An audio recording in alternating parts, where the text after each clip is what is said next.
ॐ स्थापकाय च धर्मस्य सर्वधर्मस्वरूपिणे अवतारवरिष्ठाय रामकृष्णाय ते नमः। श्री माँ शारदा देवी का जीवन चरित्र स्वामी गंभीरानंद जी महाराज द्वारा लिखित। चैप्टर का नाम है नीरव साधना। कल हमने देखा कि माँ जप ध्यान करने के बारे में क्या कहती है। आध्यात्मिक जीवन, यदि हम आध्यात्मिक जीवन जीने के बारे में सीरियस है तो साधन, भजन, जप, ध्यान, ये आध्यात्मिक मेथड्स जो कि हमको सिखाई गई है हमारे शास्त्रों में, उसको फॉलो करना बड़ा ही आवश्यक है।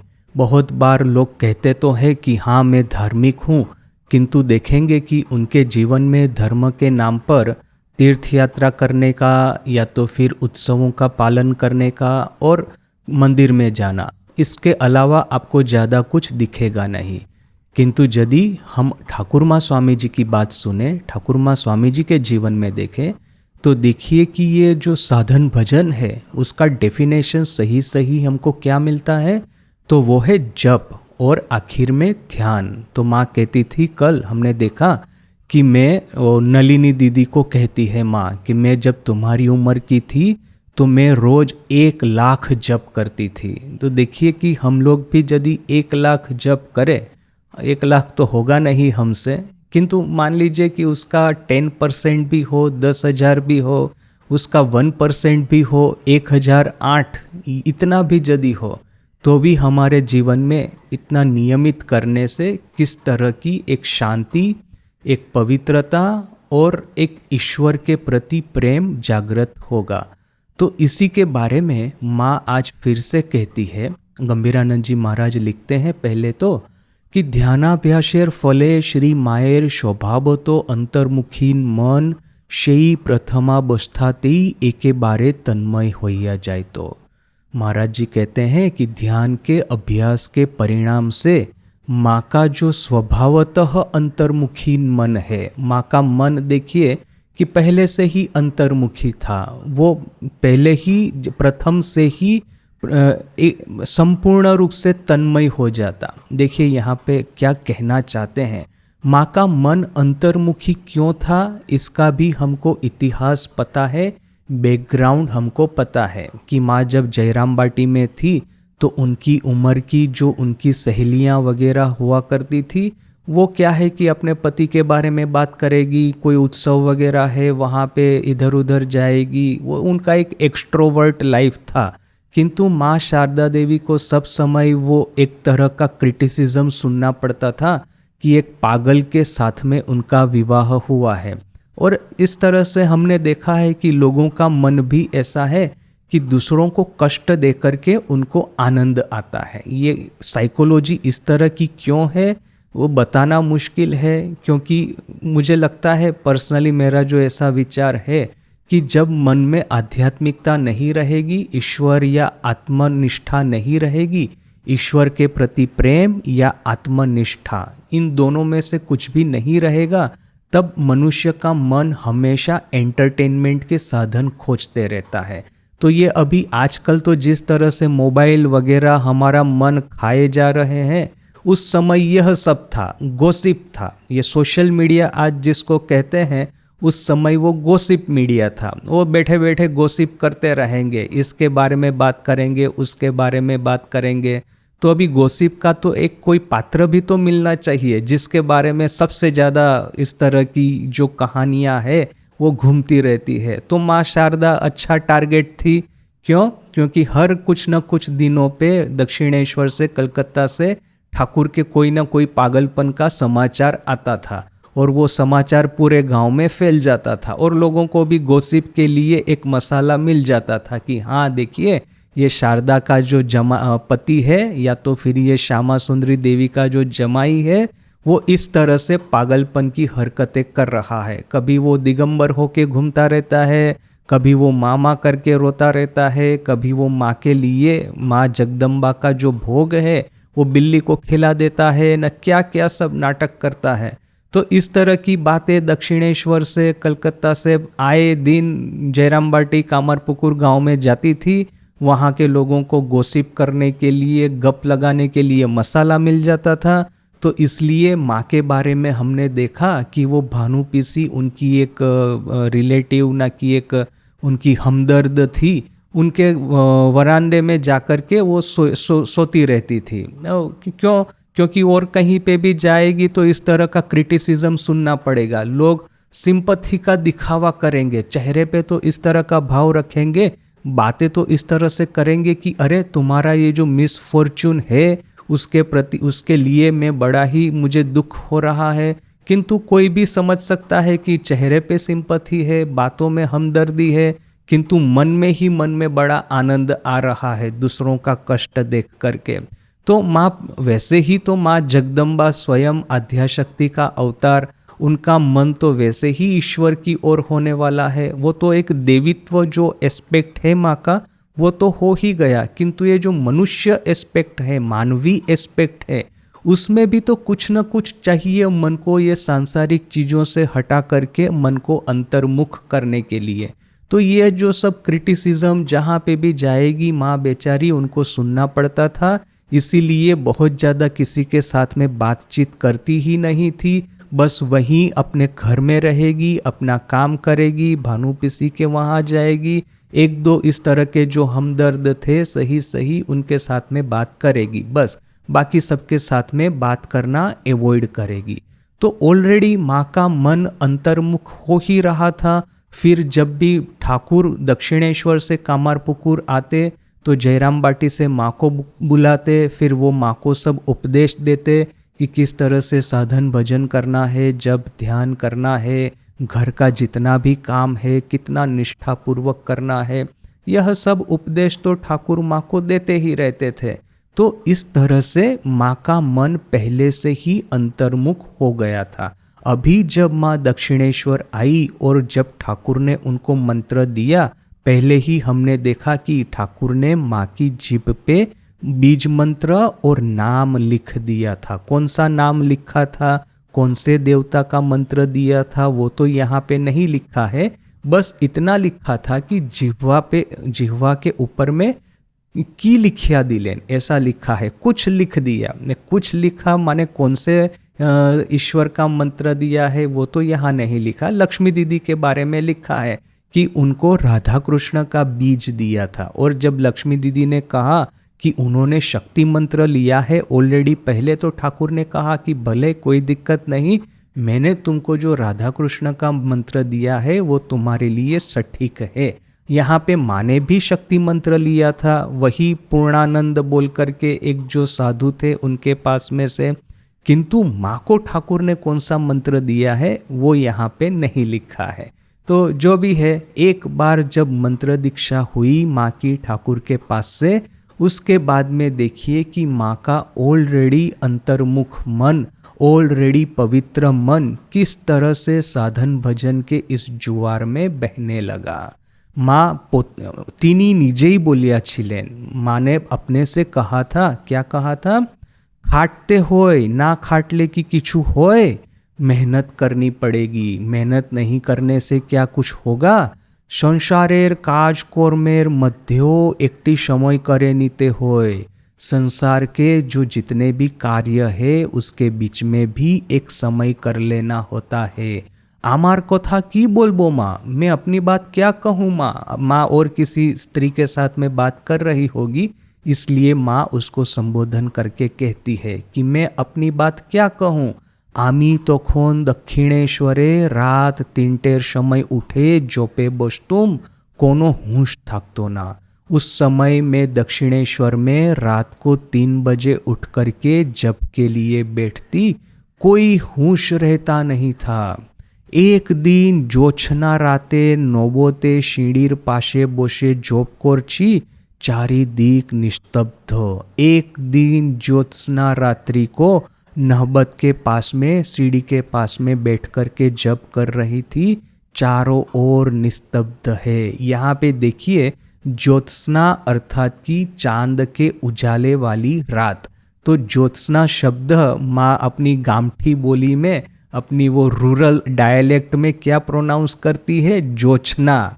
अर्थ है ज्योत्सना का कर दिया जोछना, माने वो प्रवीण का करती थी पिरवीन। तो ऐसा ही उनकी बोली भी कितनी मधुर है, उनकी डायलेक्ट कितनी सुंदर है। एक दिन रात को 3 बजे वो चांद के उजाले वाली ज्योत्सना रात्रि को बैठ कर के जप कर रही थी। चारों ओर निस्तब्ध है, कोई आवाज नहीं है। आज की तरह वो गाड़ी का हॉर्न बज रहा है, कहीं पे कोई वो म्यूजिक जोर जोर से चल रहा है, कहीं पे ये जो मतलब आज का जो नॉइस पोल्यूशन, लाइट पोल्यूशन है आज के जगत में, आज के समय में।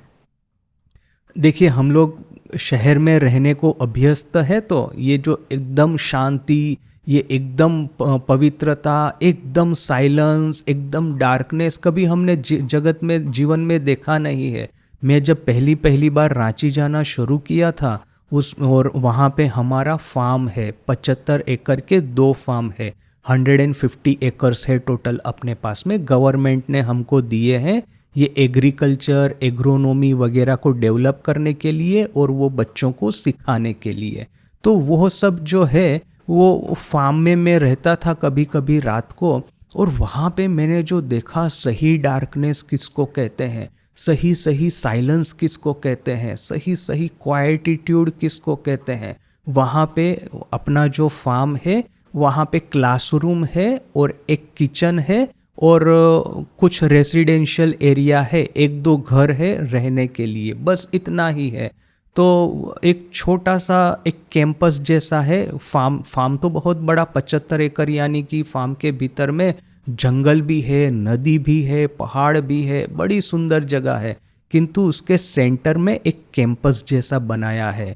तो एक क्लासरूम, फिर ये किचन, हम लोगों के लिए 2-3 कमरे रहने के लिए, और एक छोटा सा मंदिर। तो वो मंदिर में जाकर के मैं जब भी रात को बैठता था, रात को कोई नहीं होता था, जब भी क्लास चल रहे होते हैं तब कुछ ट्रेनी स्टूडेंट वहाँ पे रहते हैं। ज़्यादातर तो वो दिन के दौरान आकर के दिन में ही चले जाएंगे। रात को रहेगा एक चौकीदार, एक मैं, और वहाँ पे फार्म का जो मैनेजर है वो, बस इतने कुछ 4-5 लोग रहेंगे रात को। पूरे मतलब 75 एकड़, और आसपास में भी कोई बस्ती जैसा नहीं है। बस्ती के लिए आपको 2-3 किलोमीटर दूर जाना पड़ेगा, 3-4 किलोमीटर जाना पड़ेगा, उतने एरिया में और कोई मनुष्य नहीं रहता। तो वहाँ पे मैं रात को 7 बजे 8 बजे कभी कभी वो मंदिर में जाकर के बैठता था। मंदिर माने क्या कि वो जो एक टीन का शेड है, वो टीन के शेड के नीचे में माँ ठाकुर स्वामी जी का फोटो रखा है, बस इसको ये लोग मंदिर कहते थे। सब कुछ तो ऐसा टेम्पररी जैसा ही था, किंतु उस शेड के नीचे में बैठ कर के मैं अकेला अकेला बैठा रहता था। कभी कभी इतना मेरा मन शांत हो जाता था। अभी भी मैं यदि याद करता हूँ कि रामकृष्ण मिशन में आकर के ऐसी कौन से दिन है कि मंदिर में बैठ कर के मुझे सही में आनंद आया है, तो वो एक सर्वप्रथम मुझे रांची के दिन याद आते हैं कि हाँ, वो टीन शेड वाले मंदिर में मैं बैठा करता था और वातावरण बड़ा ही ठंडा होता था। तो मतलब एकदम खुशनुमा वातावरण। रांची तो यानी पूरा हिल के ऊपर में है, तो इतना ठंडा वातावरण, बिल्कुल आवाज़ नहीं, कोई कुछ नहीं। ये जो क्रिकेट्स होते हैं ना, तमरा जिसको बोलते हैं, उसकी आवाज़ आती है, और बस कहीं कहीं वो पशुओं की आवाज़ इधर उधर आ गई तो आ गई। इसके अलावा और कोई शब्द नहीं, कोई नॉइज़ नहीं, कोई पोल्यूशन नहीं, परफेक्ट पीसफुलनेस। तो वो जो मैं टीन शेड के मंदिर में बैठने का मुझे आनंद आता था, वो अद्भुत था। तो वो एक मुझे याद है। दूसरा मुझे याद है कि मैं जब पहली बार अपने सेंटर में कदम रखा वो था लिमड़ी में। और लिमड़ी में आप देखेंगे कि वहाँ पे एक दरबारगढ़ है जहाँ पे स्वामी जी रुके थे। तो वो जो दरबारगढ़ आज हमको दे दिया गया है। तो वहाँ पे क्या है, फर्स्ट फ्लोर पे हमने श्राइन बनाया है जहाँ पे स्वामी जी स्वयं रुके थे, जिस कमरे में रुके थे। बहुत बड़ा हॉल है और बहुत उसकी हाइट है, ऑलमोस्ट 30 फुट के तकरीबन उसकी हाइट होगी इस हॉल की, और 30 फुट 40 फुट जितना वो अक्रॉस होगा साइज।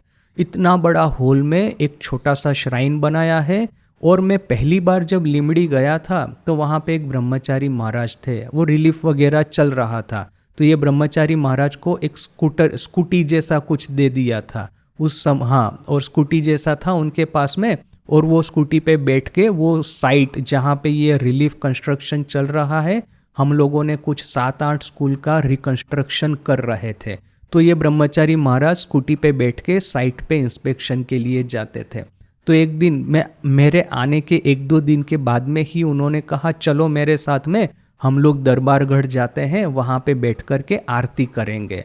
और तो मैंने कहा चलिए, मैं तो बिल्कुल नया था, रामकृष्ण मिशन के बारे में इतना कुछ पता भी नहीं था, तो महाराज के साथ में स्कूटी पे बैठ के गया वो दरबारगढ़, वो फर्स्ट फ्लोर पे गए, वहाँ पे बैठा मैं, वो महाराज वो खंडना गा रहे हैं हारमोनियम पे, और वो जो दरबारगढ़ है वो चारों ओर निस्तब्ध, कोई नहीं, और जो कमरा था वो कमरा इतना सुंदर, वहाँ पे स्वामी जी स्वयं रुके हैं, विराट हॉल है, तो वहाँ पे बैठ कर के जो खंडना मैंने सुना था वो अभी भी मुझे याद है कि इतनी गहरी कोई कोई घटनाएं होती है हमारे जीवन में, हमारे मन पे इतनी गहरी छाप छोड़ती है।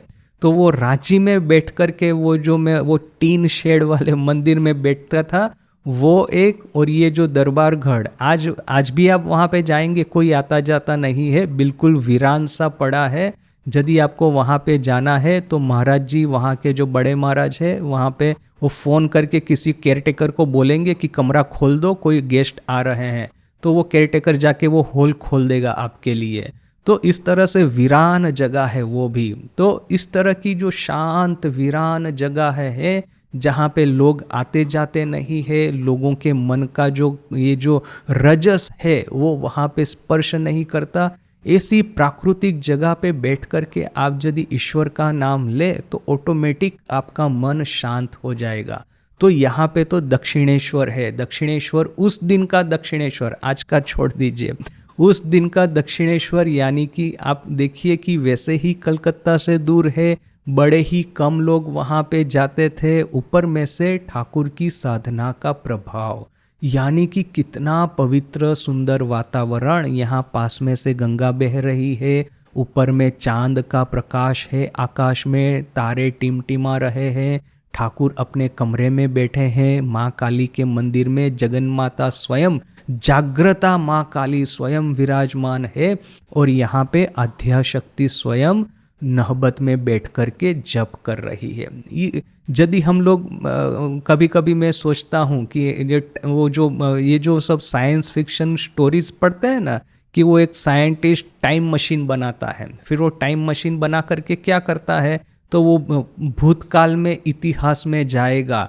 वो उस और कहाँ पे जाएगा, जिस इतिहास के बारे में सबसे ज़्यादा उसको जानने की उत्कंठा है, तो कोई कहीं मिडिवल इंग्लैंड में जाएगा, कोई जहाँ पे अमेरिकन सिविल वॉर हुई थी वहाँ पे जाएगा, कोई फ्रेंच रेवोल्यूशन देखने को जाएगा, कोई भविष्य में जाएगा, कोई डायनासोर देखने को जाएगा इतिहास में।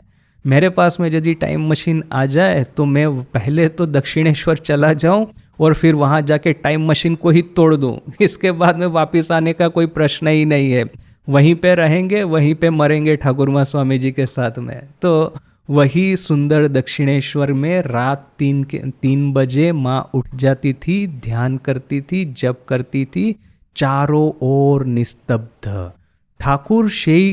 ঠাকুর যে সেই দিন কখন ঝাউতলায় শৌচে গেছেন কিছুই জানতে পারিনি, অন্যদিন জুতোর शब्द टेर पाई। ठाकुर उस दिन कब झाऊतला में शौच करने को गए हैं मुझे बिल्कुल समझ में नहीं आया।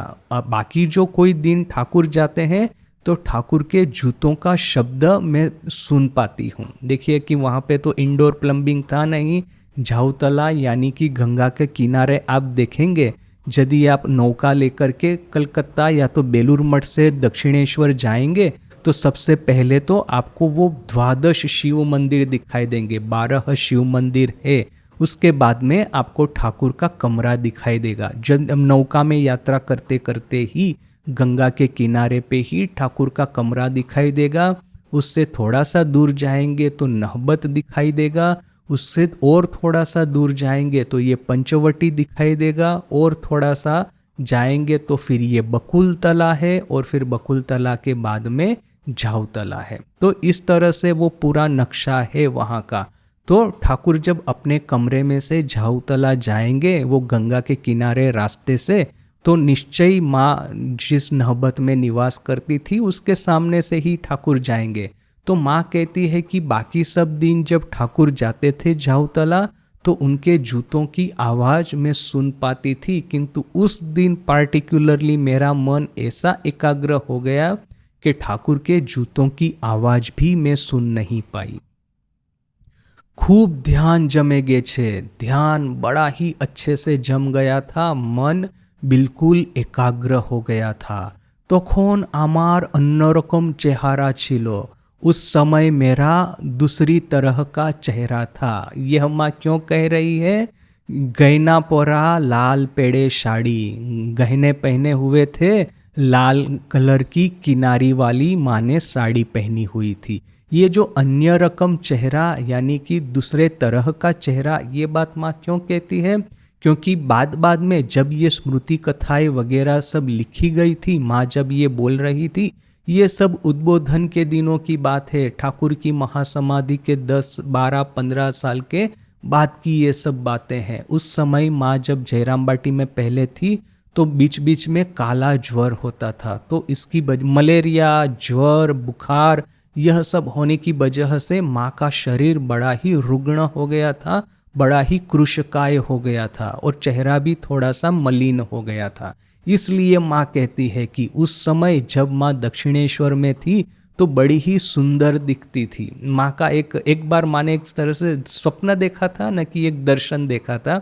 माँ ने कहा कि एक स्वप्न में मैंने देखा, स्वप्न या दर्शन, कि मैं वहाँ पे बैठी हुई हूँ और मेरा बड़ा ही सुंदर रूप है और बहुत सारे लोग मुझे बड़ा ही सम्मान दे करके बात कर रहे हैं मेरे साथ में। देखिए कि यह जो कभी कभी ऐसा होता है ना कि मन की जो सबकॉन्शियस इच्छाएं हैं उसके बारे में हम सपना वगैरह देखते हैं या तो फिर ऐसा कुछ, तो ये भी एक कह सकते हैं कि ये जो सौंदर्य है, देखिए माँ तो शारदा सरस्वती स्वयं, सौंदर्य तो उनके साथ में होना ही है, किंतु फिर ये बीमारी की वजह से वगैरह की वजह से माँ का सौंदर्य आखिरी जीवन में मलिन हो गया था। और फिर ठाकुर ने भी कहा था कि वो इस बार सौंदर्य को छुपा करके आई है, क्यों? जिससे कि जो दुष्ट लोगों की नज़र उनके ऊपर में पड़े तो दुष्ट लोगों को ही पाप का भागीदार होना पड़ेगा, तो उनके मन में पाप जागृत न हो, उनको भुगतना न पड़े पाप से, इसकी वजह से माँ ने अपना सौंदर्य छुपा करके आई है। तो इसलिए माँ ऐसा कहती है। यहाँ पे देखिए कि एक फुटनोट भी है, गंभीरानंद जी फुटनोट में क्या लिखते हैं, এই সম্বন্ধে তিনি एक दिन बोलिया छिलेन। इसी सौंदर्य के बारे में ही माँ ने एक बार कहा था, आगे आमार की यही रकम रंग छिलो, आगे क्या मेरा इस तरह का रंग था? वो बुखार होकर के, मलेरिया होकर के माँ का शरीर का रंग बड़ा ही मलिन हो गया था। इसलिए माँ कहती है कि आगे में क्या मेरा इस तरह का रंग था? खूब सुंदर छिलूम, मैं बड़ी ही सुंदर थी।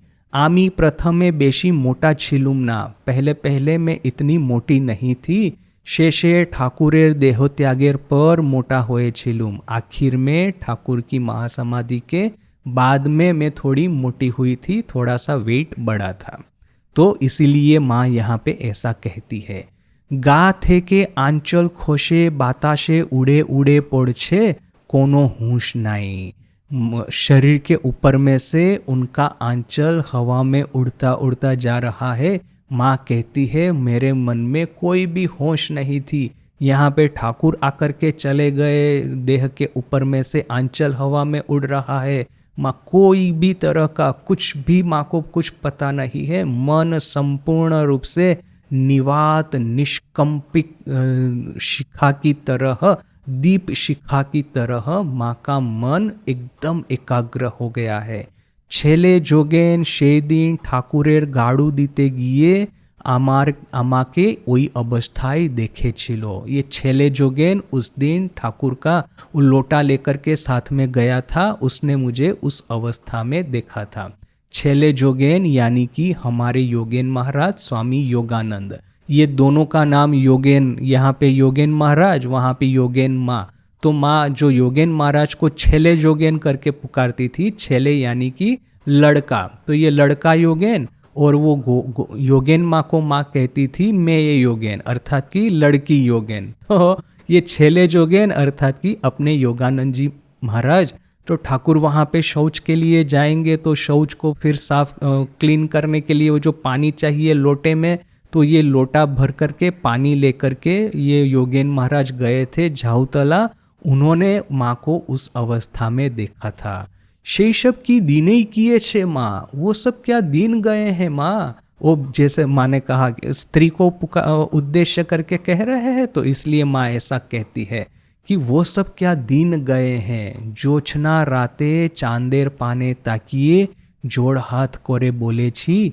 जोछना रात, आबार वही जोछना शब्द, जोत्स्ना रात को चांद की ओर देख करके दोनों हाथ जोड़ करके मैं कहती थी, तोमार ओई जोछनार मतो आमार अंतर निर्मल करे दाओ। तुम्हारी इस चांद का जो प्रकाश है, चांद का जो आलो है, वो कितना सुंदर, शुभ्र और निर्मल होता है। तो ये शुभ्र और निर्मल चांद के प्रकाश की तरह मेरा मन, अंतर मन भी निर्मल कर दो। आहा तखन की मनई छिलो आमार, आहा उस समय क्या मेरा मन था। बृंदे जी एक दिन आमार सामने एकटी काशी ठेला मेरे गड़िए दिले, आमार बुकेर मध्य जेनो ऐसे लागलो। वृंदे झी, ये वृंदे झी के बारे में हमने कल भी देखा था। वैसे तो काफ़ी सेवा करती थी, किंतु उसका नेचर थोड़ा सा अग्रेसिव और थोड़ा सा कूट स्वभाव वाली भी थी। तो उसने माँ के सामने एक कांसी जो होती है, कलश जो होता है, उसको पैर से धक्का मार के गिरा दिया था। तो ये जो जिन लोगों का मन एकदम शांत, एकाग्र, पवित्र, निर्मल हो जाता है, उनको इस तरह का जो बड़ा आवाज भी होता है ना, तो उनके सीने में जैसे कि बड़ा आघात होता है। तो जैसे ही ये वृंदा ने एक अपना पैर का धक्का मार करके, लात मार करके ये कलश गिरा दिया, उससे जो आवाज हुई, तो माँ कहती है आमार बुकेर मध्य जेनो ऐसे लागलो, मेरे सीने में जैसे कि इसकी आवाज आकर के टकराई, ऐसा लगा जैसे मेरे सीने पे किसी ने आघात किया हो। तो इस तरह का माँ का मन निर्मल और एकाग्र हो गया था दक्षिणेश्वर में।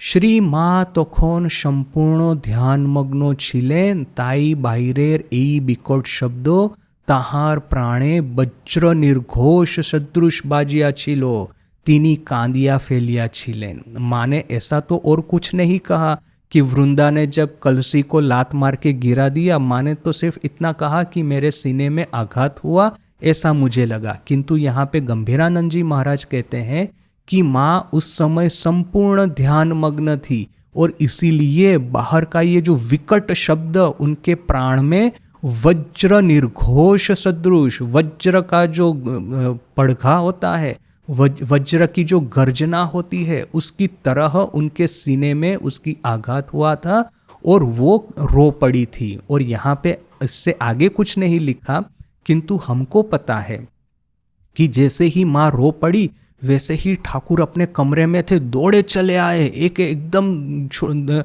मतलब कि क्या हुआ माँ को, ऐसा बड़े ही अधीर होकर के दौड़ के चले आए वहाँ पे नहबत में माँ की खबर लेने के लिए। तो देखिए कि इन दोनों के बीच में किस तरह का प्रेम है। यहाँ पे ठाकुर जाते हैं तो माँ भले ही चाहे वो जप कर रही है, ध्यान कर रही है, और यहाँ पे तो माँ ने ऐसा लिखा है कि एक दिन के बारे में कि उस दिन मेरा मन बड़ा ही एकाग्र हो गया था। किंतु हमको पता है कि माँ जब भी जप करेगी, ध्यान करेगी, माँ के मन को तो एकाग्र होना ही है। जगत की ओर से मन को वापिस आकर के इष्ट के पाद पद्म में उसको तो अर्पित होना ही है। इसके बावजूद जब भी ठाकुर जाते हैं तो ठाकुर के जूतों की जो आवाज़ है वो माँ को अवश्य सुनाई देगी। जैसे वो ईश्वर के बारे में कहते हैं ना कि चींटी के पायों की जो, चींटी के पैरों में जो पायल की आवाज़ है वो भी ईश्वर को सुनाई देती है। यानी कि जो भक्त है, भक्त यदि बड़े ही कोई कोई लोग कहता है कि मुझे बड़े चिल्ला करके चीख करके प्रार्थना करनी पड़ेगी, किंतु यदि आप अपने मन में भी प्रार्थना करें तो वो प्रार्थना भी ईश्वर सुनते हैं। तो एकदम मृदु शब्द क्यों न हो इष्ट का, वो भक्त के कान में उसको जाना ही है, और भक्त कितने ही मृदु स्वर से इष्ट को प्रार्थना क्यों न करे, इष्ट को तो वो सुनना ही है। तो यहाँ पे देखिए कि ठाकुर वहाँ पे जाते हैं तो उनके जूतों की आवाज़, भले ही चाहे माँ का मन कितना ही जब ध्यान में एकाग्र क्यों न हो, वो जूतों की आवाज़ तो माँ को सुननी ही सुननी है। तो वैसे ही रिवर्स भी इतना सत्य है। माँ जैसे ही चित्कार करके रो उठी, साथ साथ में ही ठाकुर दौड़ करके आए ये खबर लेने के लिए कि माँ को क्या हो गया है। देखिए कि 2 तन 1 प्राण, इस तरह से यदि किसी के बारे में कहना है तो ये ठाकुर और माँ के बारे में, दोनों का जो ट्यूनिंग है, दोनों के मन की जो हार्मनी है वो कितनी परफेक्ट है। एक को कुछ होता है तो दूसरों को इमीडिएटली उसके मन में आघात जैसा लगता है, वो दौड़ करके आता है कि क्या हुआ। तो यहाँ पे भी इन दोनों का जो दिव्य संबंध है, मधुर संबंध है, मधुर प्रेम है, उसका हमको एक अल्प रूप से झांकी हमको मिलती है। आगे गंभीरानंद जी कहते हैं, ध्यान भजनादिर फले श्री मायर मन जतोई अंतर्मुख होइते थाकिलो। अच्छा, ये जो ध्यान करने के समय ये जो आवाज़ जो होती है उसके हमारा मन विक्षिप्त हो जाता है, वो उसके बारे में और एक घटना है, हमको पता है, बड़ी ही फेमस घटना, कि स्वामी जी उस समय दक्षिणेश्वर में ध्यान करने को बैठते थे तो क्या होता था कि दक्षिणेश्वर के पास में ही एक फैक्ट्री है, एक मिल है, और उसका जो व्हिसल है वो बीच बीच में बजता रहता था। तो स्वामी जी कहते हैं कि मेरा मन ये जितनी भी बार व्हिसल बजेगी, ये मिल का ये जो बजेगा वो सायरन, उससे मेरा मन विक्षिप्त हो जाता था। तो ठाकुर ने क्या कहा था नरेन को कि उसी के ऊपर में ये व्हिसल या सायरन है, उसी के ऊपर में मन को एकाग्र करो, देखो कि ये विक्षेप जो है वो तुम्हारे साधन में सहायता बन के हो जाएगा खड़ा। तो स्वामी जी कहते हैं कि मैंने ऐसा किया और साथ में ही मुझे बड़ा ही अच्छा सुपरिणाम इस अभ्यास से मिला। तो वो एक रिलेटेड घटना है। अच्छा, आगे गंभीरानंद जी कहते हैं, ध्यान भजनादिर फले श्री मायर मन जतोई अंतर्मुख होइते थाकिलो एवं दक्षिणेश्वरे ठाकुरेर ও ভক্তদের মধ্যে তিনি যতই বিভিন্ন ভাবের বিকাশ দেখিতে লাগিলেন, ততই তাহার নিজ নিজ জীবনে ও উহা পাইবার আগ্রহ বাড়িয়া চলিল। ध्यान और भजन के परिणाम से माँ का मन जितना ही अंतर्मुख होने लगा, और साथ साथ में ही दक्षिणेश्वर में तो माँ रहती थी, देखती थी कि ठाकुर और ठाकुर के भक्त, इनमें विभिन्न तरह के भावों का विकास दिख रहा है। तो जैसे ही माँ का मन अपने खुद के साधन भजन की वजह से अंतर्मुख होने लगा, दूसरी ओर ठाकुर में और ठाकुर के भक्तों में जो भाव का विकास देखती है, आध्यात्मिकता का ये जो प्रोजेक्शन देखती है, वो देख करके माँ को भी लगा कि मेरे जीवन में इस तरह का भाव, इस तरह का समाधि, इस तरह का आनंद वो मुझे भी अपने जीवन में चाहिए। तो माँ का उसको पाने के लिए आग्रह बढ़ता गया। विशेषतः गौरी मार भाव ओ प्रेम दर्शने ताहाराओ मने ओयरू भाव ओ प्रेम लाभेर आकांक्षा जागिलो। गौरी माँ खास करके जो वहाँ पे आती थी और उनका जो भाव और प्रेम दर्शन माँ ने देखा, तो देख करके माँ को लगा कि मुझे भी इस तरह से चाहिए। अभी देखिए कि गौरी माँ है या तो ये लक्ष्मी दीदी है वगैरह के बारे में क्या है कि ठाकुर, गौरी माँ के बारे में तो नहीं, किंतु एटलीस्ट लक्ष्मी दीदी के बारे में ठाकुर ने कहा है कि इन लोगों के मन में ना लज्जा या शर्म इतनी नहीं है। तो वो लज्जा और शर्म से आवृत रहना वो ठाकुर ने माँ को कहा था बड़ा ही स्पष्ट रूप से, और माँ का खुद का स्वभाव ऐसा था। और किंतु ये भाव वगैरह एक ऐसा चीज है ना, वो भाव में यदि आप आ जाएंगे तो ये लज्जा शर्म जैसा कुछ रहेगा नहीं। देखिए भाव तो छोड़ ही दीजिए, ऊपर वाले प्रसंग में ही देखिए कि माँ जैसे ही ध्यान में चली गई तो देह के ऊपर में से आंचल उड़ करके जा रहा है। वो छेले योगेन महाराज उनको देख रहे हैं इस अवस्था में, ये बात भी माँ को पता नहीं है। तो यदि भाव यदि होने लगा तो क्या होगा वो तो कहना मुश्किल है। तो यहाँ पे किंतु देखिए कि मन में तो एक ऐसी आशा होती है कि बाकी सबको यदि भाव होता है, वो ईश्वर के प्रति प्रेम इतना परिस्फुट होके उनके जीवन में दिखता है, तो मुझे यह सब क्यों नहीं मिलता। तो इसलिए সেই জন্য एक दिन लक्ष्मी देवी द्वारा ठाकुर के अनुरोध कराइलेन, किंतु ठाकुर बोलिलेन से काली घाटेर में ओ सब ओ सह्य करते पारवे। और ठाकुर ने एक दिन माँ ने लक्ष्मी दीदी को कहा कि तुम जाकर के ठाकुर को कहो कि मुझे भी इस तरह का भाव हो। तो ठाकुर ने लक्ष्मी दीदी के द्वारा माँ को ये कह कर के रिप्लाई दिया कि गौरी माँ काली घाट की वो लड़की है, उसको यह सब भाव वगैरह सहन कर पाएगी, किंतु तार पक्षे गोपने थाका भालो। किंतु माँ के लिए छुप करके रहना, गोपन में रहना वो अच्छा है। अबलार अबलाय वृद्धि, अबलार अबलाय सिद्धि। अबला जो है यानी कि जो स्त्री है, उसका जो सार्थक्य है स्त्री जीवन का, वो स्त्री जीवन में ही है। जो स्त्री है उसको स्त्री होकर के रहने में ही उसकी सिद्धि है। स्त्री लोग धीर नम्र भावे थाकबे, स्त्री लोग धीर और नम्र भाव में रहे। लज्जाई तार धर्म, लज्जा ही उनका धर्म है। नोइले लोके ताके निंदा करबे, ना होले यदि लज्जा वगैरह चली जाएगी तो लोग उनकी निंदा करेंगे। देखिए कि माँ और ठाकुर इन दोनों के बीच में एक तरह का ये एक कॉमन थीम है। माँ खुद लज्जाशीला थी और ठाकुर उनकी लज्जा रक्षा करने के बारे में उनको उपदेश भी देते थे।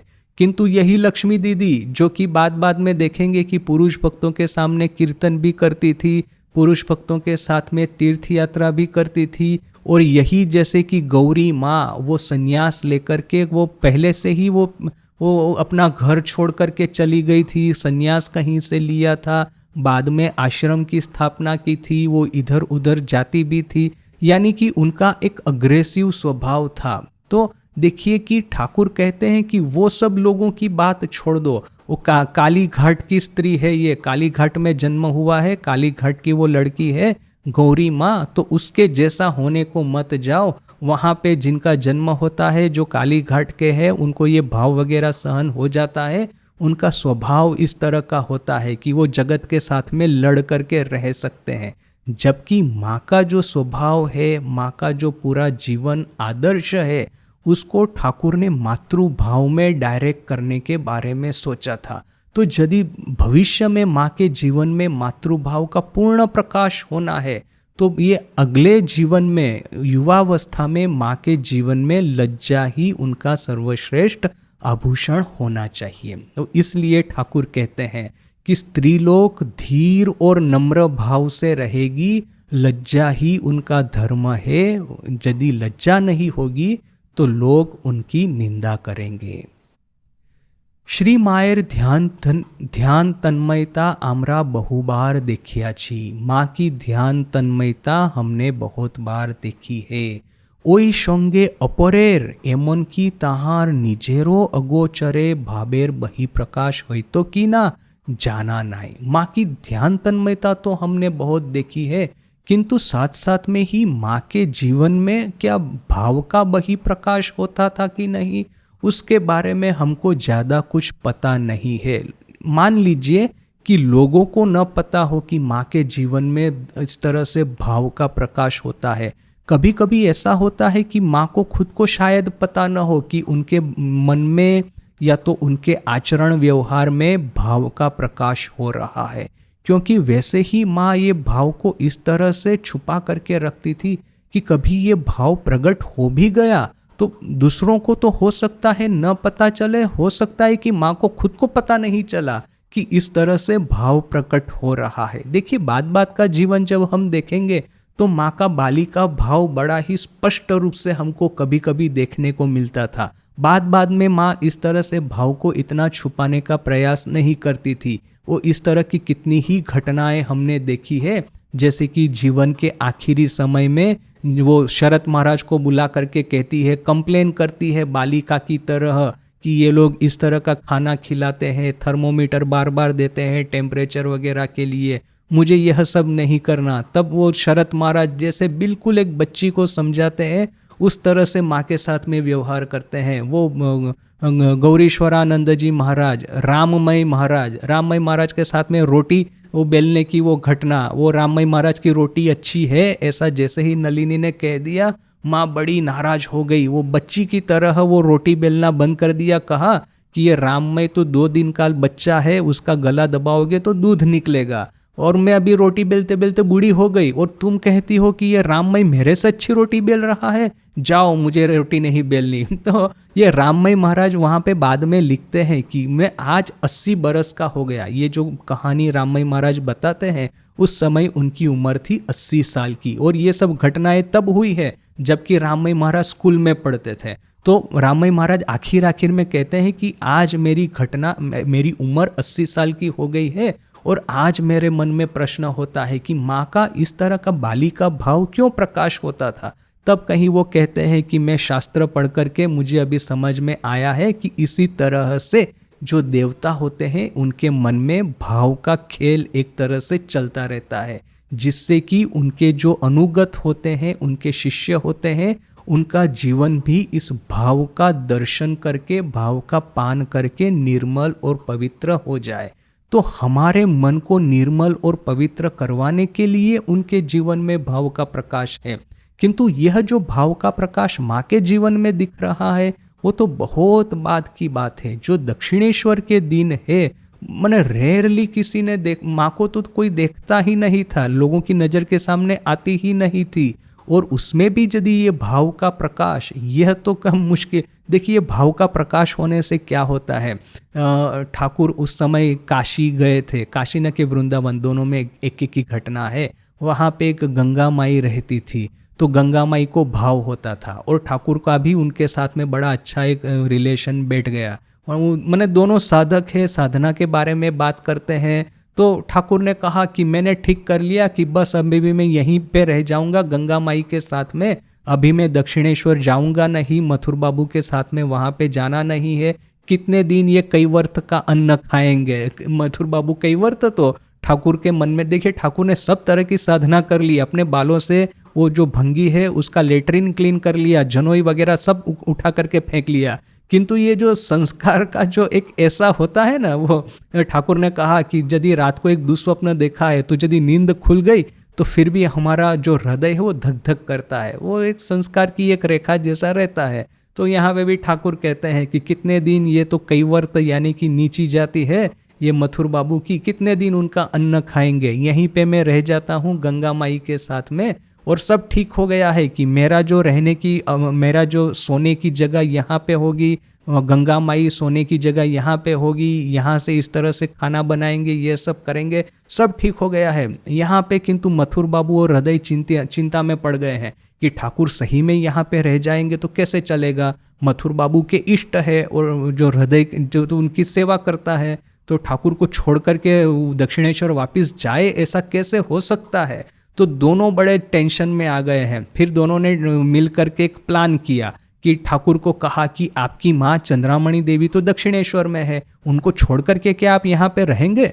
तो मातृ प्रेम एक ऐसा है कि गंगा माई का आकर्षण, पवित्र तीर्थ स्थान का आकर्षण, ये ईश्वरीय चर्चा सतत करते रहने का आकर्षण, उसको छोड़ करके ठाकुर ने कहा कि नहीं, माँ वहाँ पे है दक्षिणेश्वर में, तो मुझे वापस जाना होगा। तो यह गंगा माई जो है, तो गंगा माई को भाव होता था, और एक बार इस तरह का भाव हुआ कि वो भाव में आकर के हृदय की पीठ के ऊपर में चढ़ गई थी। तो ये क्या है कि दिव्य भाव का जब ये होता है, जब आविर्भाव होता है, तो यह सब होता है। तो देख लीजिए कि माँ के जीवन में यदि ऐसा कुछ हुआ होगा तो कितना भयानक एक हो जाता। तो इसीलिए ठाकुर कहते हैं कि स्त्री के लिए लज्जा ही उनका धर्म है। ये देखिए कि आश्चर्य की बात है, ठाकुर बाकी जो सब स्त्रियां हैं, जैसे कि ये गोपाल की माँ है अघोरमणि देवी, उनके जीवन में भी देखिए कि गोपाल को लेकर के उनमें कितना भाव होता था। कैसे वो दौड़ी दौड़ी अपने घर से दक्षिणेश्वर आई थी, अपनी गोद में बाल गोपाल है, देख रही है, स्पष्ट अपनी नजरों से देख रही है कि मेरी गोद में ये बाल गोपाल बैठा है। ठाकुर के पास में आकर के पागलिनी की तरह ठाकुर के पास में दौड़ी आई, और जैसे ही ठाकुर के पास में आई ठाकुर को भी भाव हो गया, और भाव में बिल्कुल बाल गोपाल की तरह वो अघोरमणि देवी की गोद में जाकर के बैठ गए। तो यह बाकी जो सब स्त्रियां थी उनके जीवन में भाव का बही प्रकाश, उससे ठाकुर संतुष्ट ही होते थे, उससे कहीं नाराज नहीं होते थे। गंगा माई के जीवन में भाव, गौरी माँ के जीवन में भाव, ये अघोरमणि देवी के जीवन में। किंतु जब माँ शारदा देवी का प्रश्न आता है, ठाकुर बड़े स्पष्ट शब्दों में कहते थे कि नहीं, लज्जा ही उनका सर्वश्रेष्ठ आभूषण है। तो यहाँ पे किंतु गंभीरानंद जी महाराज हमको जो कहते हैं प्रसंग, उसमें कहते हैं कि क्या वो माँ के जीवन में कभी भी भाव नहीं हुआ? माने ऐसा भी हो सकता है कि दूसरों को पता न चला हो, किंतु माँ को भी क्या शायद पता न चला हो, ऐसा हुआ है क्या?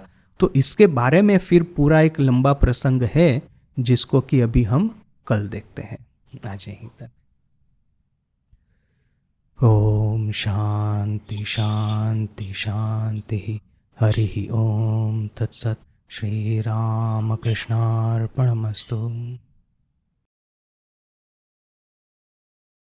ना उसका रीज़न ये है ना, देखिए वो जो नृत्य गोपाल था ठाकुर का शिष्य, वो भाव में आकर के चेहरा लाल हो जाता था नृत्य कीर्तन जब होता था उस समय।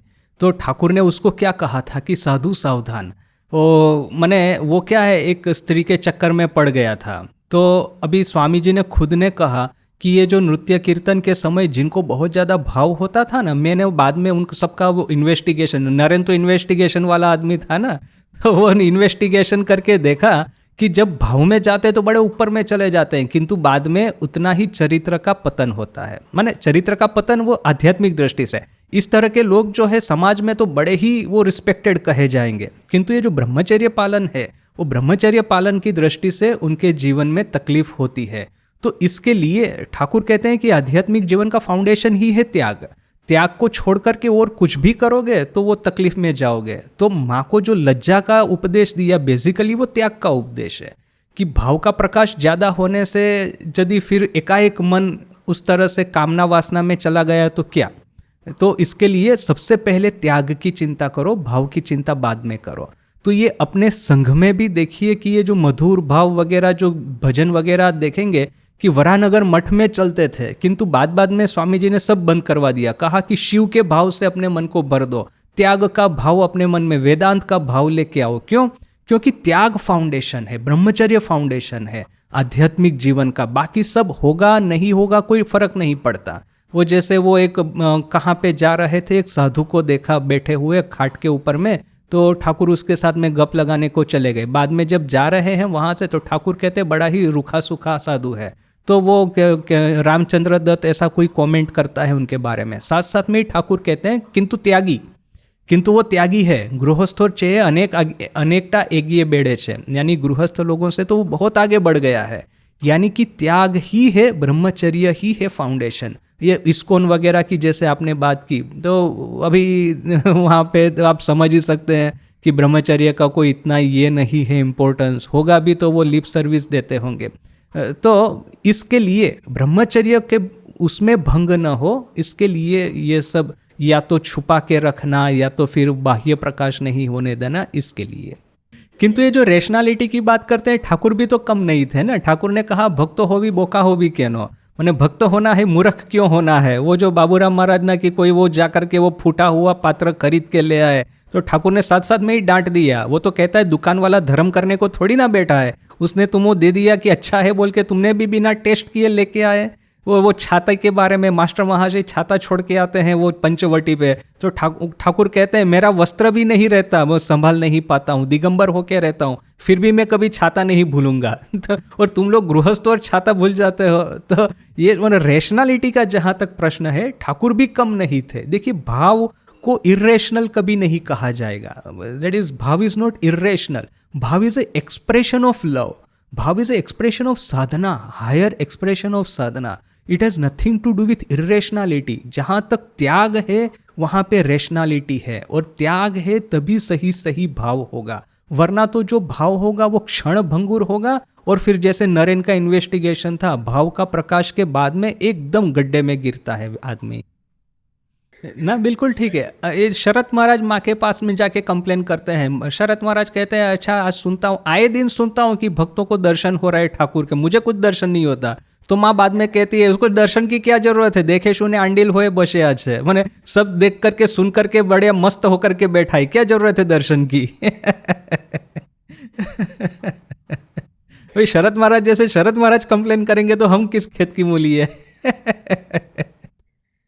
ये जो आप वो उस दिन की बात कर रहे हैं, इतना तो मुझे इतना याद नहीं आता. स्वामी जी रोने लगे थे निश्चय कि जब योगेन महाराज ने जब आर्ग्यूमेंट करना शुरू किया कि ये तुम ये सब क्या कह रहे हो, ये ठाकुर के भाव के अनुसार नहीं है, तो स्वामी जी एकदम रो पड़े थे. रो करके छत के ऊपर दौड़ करके चले गए थे. फिर राजा महाराज जाकर के उनको शांत करके लेके आए. किंतु स्वामी जी ने यदि ऐसा कहा है कि मैं अपने भाव को कितना कंट्रोल में रखता हूँ, तो वो तो मुझे याद नहीं है. किंतु ये जो आपने इन जनरल कहा कि स्वामी जी के जीवन में आखिर आखिर में ये भाव प्रकट होने लगा था, ये प्रारंभ तब वो अमरनाथ यात्रा से हुआ. जो निवेदिता और ओलीबुल और जोसेफाइन मैकलाउड इन तीनों को लेकर के कश्मीर की यात्रा करने को गए थे. उसके बाद में निवेदिता को लेकर के अमरनाथ गए. अमरनाथ में स्वामी जी को एक दर्शन हुआ, और स्वामी जी बाद में आके कहते हैं मुझे इच्छा मृत्यु का वरदान प्राप्त हुआ है. और फिर वहाँ से जब वापस आए तो सबको छोड़ करके स्वामी जी अलग से निकल गए थे उस तपस्या और साधना करने के लिए. तो वो जो दिनों का वर्णन है ना, निवेदिता बड़ा ही सुंदर रूप से वो लिखती है. वांडरिंग्स विद स्वामी विवेकानंद, वो जो किताब है उसमें master as I saw him, दो में से एक किताब में लिखा है. उन दिनों का बड़ा ही सुंदर वर्णन है. कहती है कि जब स्वामी जी वापस आए, ही वॉज ऑल मदर, बस माँ के ऊपर में संपूर्ण भरोसा करके. वो घटना भी हुई थी कि वो खीर भवानी में गए थे, माँ का भग्न मंदिर देखा, माँ को कहा कि अरे मैं यदि होता तो ये लुटेरों को मंदिर तोड़ने न देता. तब माँ ने उनको क्या कहा आकर के कि बेटा तुम मेरी रक्षा करोगे कि मैं तुम्हारी रक्षा करूंगी, ये मेरी ही इच्छा से मंदिर बना है, मेरी इच्छा से मंदिर टूटा है, तुम लोगों का क्या है.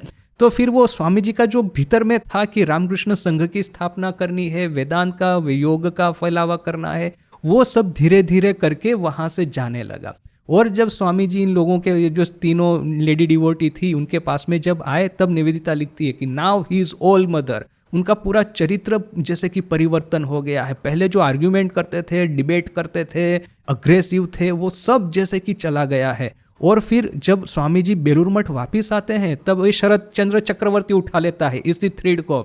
वो जब एक दिन मठ में जाता है तो राजा महाराज बुलाते हैं. बड़े चिंतित दिख रहे हैं राजा महाराज, और कहते हैं कि जब से स्वामी जी अमरनाथ से आए हैं बिल्कुल अंतर्मुख हो गए हैं, किसी के साथ बात नहीं करते. और ठाकुर ने तो हमको कहा है कि जिस दिन उनका जो स्वस्वरूप है समझ में आ जाएगा तो शरीर नहीं रखेंगे. तो ऐसा ज़्यादा होगा तो स्वामी जी चले जाएंगे, तुम जाओ और जाकर के उनके साथ बात करो, मन को जमीन पे लेके आओ उनके. तो वो शरद चंद्र जाता है, फिर स्वामी जी के साथ में बच्चों की तरह सब इधर उधर की बातें करता है. तो धीरे धीरे करके स्वामी जी फिर उसके साथ में बात करना शुरू करते हैं. फिर ये शरद चंद्र राजा महाराज को आके बोलता है कि हाँ स्वामी जी ने फिर से बात करना शुरू किया है. तो वो जो मैंने स्वामी जी जो खुद कहते हैं कि एक समय था जब मेरे मन में ये था पूरा वर्ल्ड मिशन, दुनिया को परिवर्तन कर देना, ठाकुर माँ स्वामी ठाकुर का मैसेज जगत में फैलाना वगैरह. किंतु जब आखिर में जोसेफाइन मैकलाउड को पत्र लिखते हैं, क्या लिखते हैं, मैं फिर वही नरेन हो गया हूँ जो कि पंचवटी में ठाकुर के श्री चरण के पास में बैठ करके मंत्रमुग्ध होकर के उनकी वाणी सुन रहा हूँ. वही नरेन हो गया हूँ जो कि भारत की ये जो पहाड़, नदी, जंगल एक तपस्वी की तरह घूमता फिरता था, साथ में कुछ भी नहीं था. तो वो जो स्वामी जी के जीवन का जो आखिरी परिवर्तन आया, अभी भाव का प्रकाश तो मुझे पता नहीं, स्वामी जी के जीवन में बड़ा ही रेयर दिखता है भाव का प्रकाश. किंतु ये जो अंतर्मुख मन हो जाना, आध्यात्मिक हो जाना, वो सब वो अमरनाथ गुफा से स्टार्ट हुआ है. That is a turning point in Swami ji life. Young देखिए हमारे जीवन में भी तो टर्निंग पॉइंट आते हैं. टर्निंग पॉइंट से बिफोर में प्री अमरनाथ होना चाहिए, बाद में पोस्ट अमरनाथ.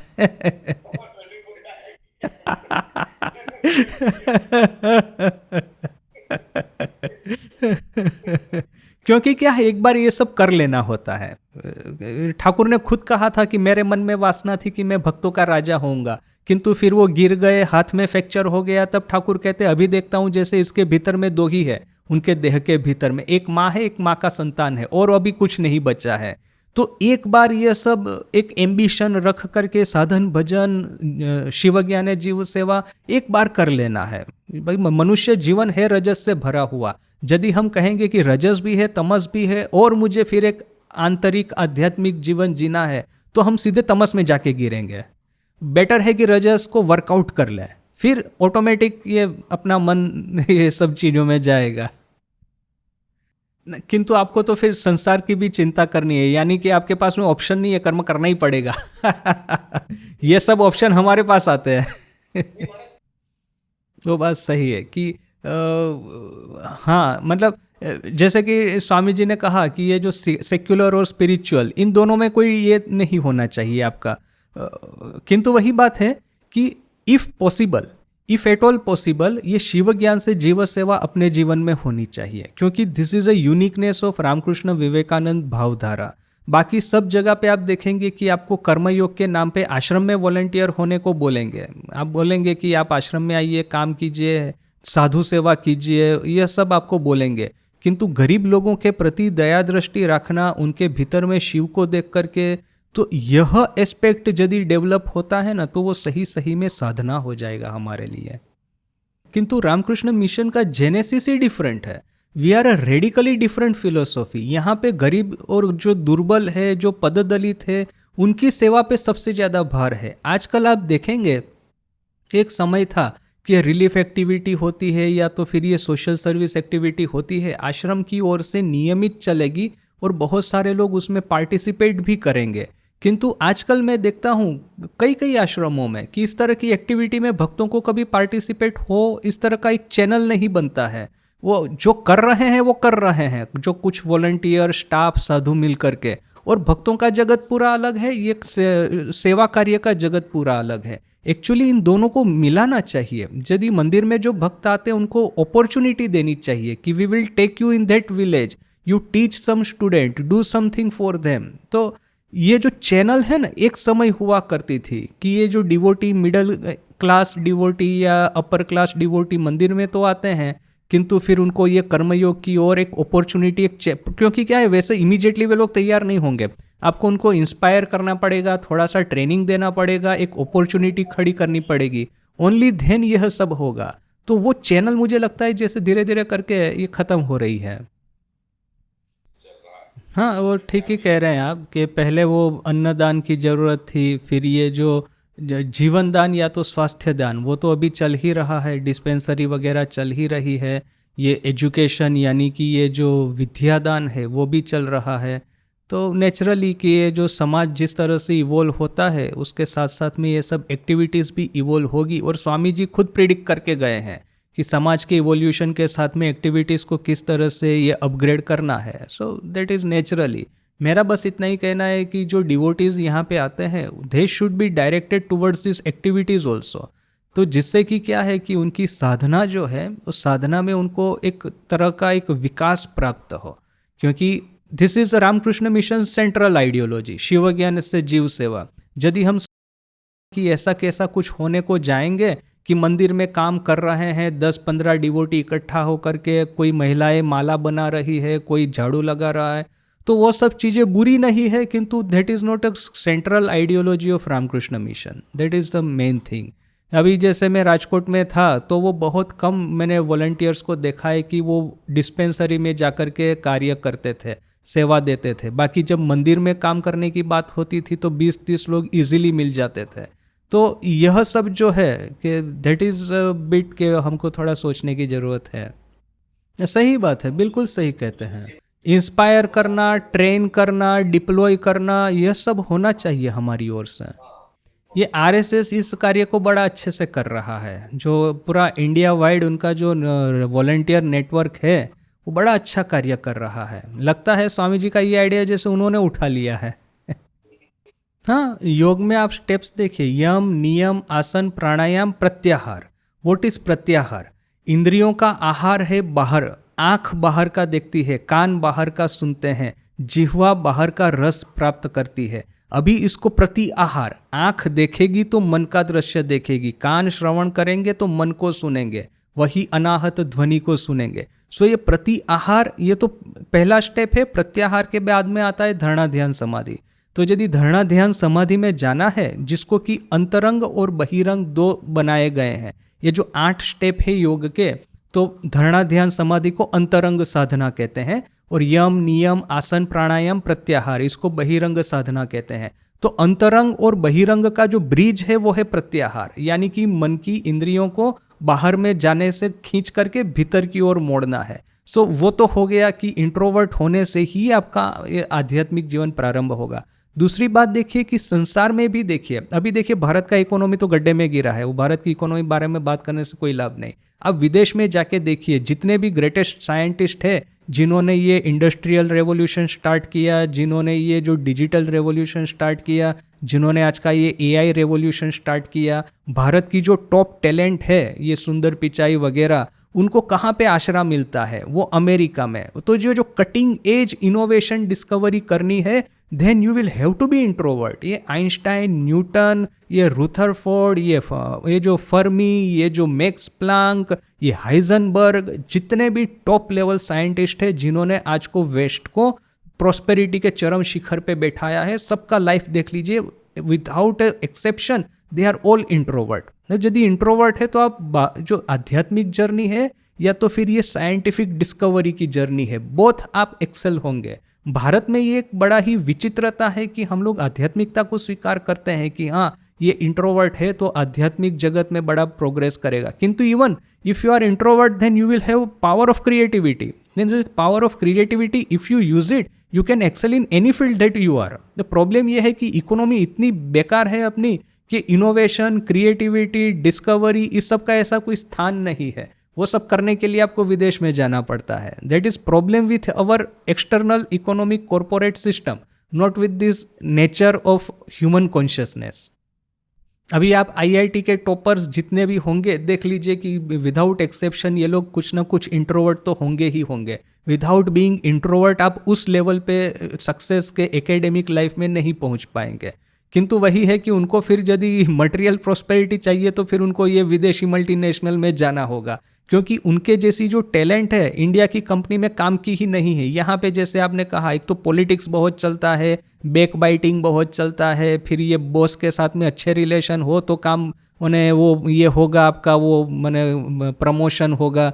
यह जो मैंने इंडिया में क्या है कि वो जिसको कहते हैं ना सक्सेस की कोई वैल्यू नहीं है। तो ये जो नेपोटिज्म है ना वो भारत की खून में पूरे जैसे डीएनए में घुस गया है। आप में टैलेंट होगी, आप बजाज चलाते हैं, वहां से आपको सीईओ होना है तो अमेरिका में ही जाना पड़ेगा। That is problem with Indian economy, Indian politics, Indian industry etcetera. ये ग्राउंड लेवल से टैलेंट को नर्चर करके टॉप लेवल पे पहुंचाना, this is a sign of successful civilization. Otherwise ऐसा नहीं होगा ना, जहाँ पे भी नेपोटिज्म है, डायनेस्टिक रूल है ना, 200-300 साल में वो सिविलाइजेशन गड्ढे में जाएगी। ये इस्लाम और ये वेस्टर्न नेशन, ये दोनों में डाइवर्जेंस कैसे हो गया? ये इस्लाम वैसे तो 8th सेंचुरी 9th सेंचुरी वगैरह देखिए, immediately after the arrival of Muhammad, आप देखेंगे कि इस्लाम में एक बड़ा जोश था, जबकि उस समय यूरोप अंधेर डार्क एजिस में जी रहा था, मिडिवल एजिस में जी रहा था। जबकि ये जो इस्लामिक लर्निंग सेंटर थे, बगदाद था, फिर ये जो ईरान था वगैरह जगह पे आप देखिए कितना मतलब प्रॉस्पेरिटी है, साइंटिफिक डेवलपमेंट चल रहा है, आर्ट, कल्चर, जेनेरोसिटी, कितना मतलब जगत का सेंटर बना हुआ है ये बगदाद, ये ईरान वगैरह उस समय का। बाद में किंतु देखिए कि ये नेपोटिज्म उनके खून में जो घुस गया ना, ये एक एशियन सिस्टम है। एशिया के जितने भी देश है ना, सभी देशों में ये नेपोटिज्म है। किंतु ये वेस्टर्न यूरोप में देखिए कि फिर वो वही एक सिस्टम चालू हुआ कि राजाशाही जो है उसको तोड़ करके ये जो फिर ये डेमोक्रेसी, रूल ऑफ लॉ वगैरह, कॉन्स्टिट्यूशन वगैरह जो स्टार्ट हुआ, तो मर्चेंट क्लास को ये चांस मिला। वरना मर्चेंट क्लास के पास में नोबिलिटी के सामने झुकना वो तो आम बात थी। ये जो स्वामी जी किसने कहा है कि ये भारत के राजाओं के सामने ये जो ब्रिटेन के मर्चेंट लोग जीत गए, ये मतलब this is a unique event in history कि राजा राजा का युद्ध हुआ, दूसरा राजा जीता, ऐसा नहीं। वहाँ के जो मर्चेंट क्लास है, they won against Indian Mughals. So this is a revolution in world history. और यदि मर्चेंट क्लास के सामने बाद में देखिए कि इनोवेटर्स जीत गए, माने वहाँ पे ये होता ही रहा है स्टेप बाय स्टेप कि ये इनोवेटर्स है, जो जो फिलोसोफर है, साइंटिस्ट है. कौन से हिस्ट्री में है ऐसा कि साइंटिस्ट, इनोवेटर, क्योंकि ये लोग तो सबसे वल्नरेबल लोग हैं. इंट्रोवर्ट होने से कोई भी उनके साथ में चीटिंग कर सकता है, कोई भी उनका शोषण कर सकता है.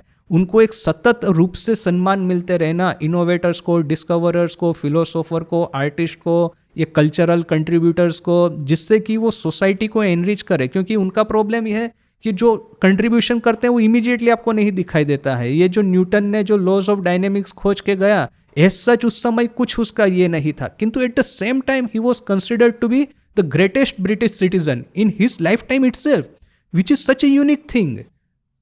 तो वो जो है कि अब ग्राउंड लेवल से टैलेंट नर्चर करके एकदम टॉप पे पहुंच जाता है प्योर टैलेंट के जोर पे, विच इज यूनिक. मतलब जिस सिविलाइजेशन में ऐसा होता है वो सिविलाइजेशन तैर जाती है. ये पूरा एशिया नेपोटिज्म में डूबा हुआ है.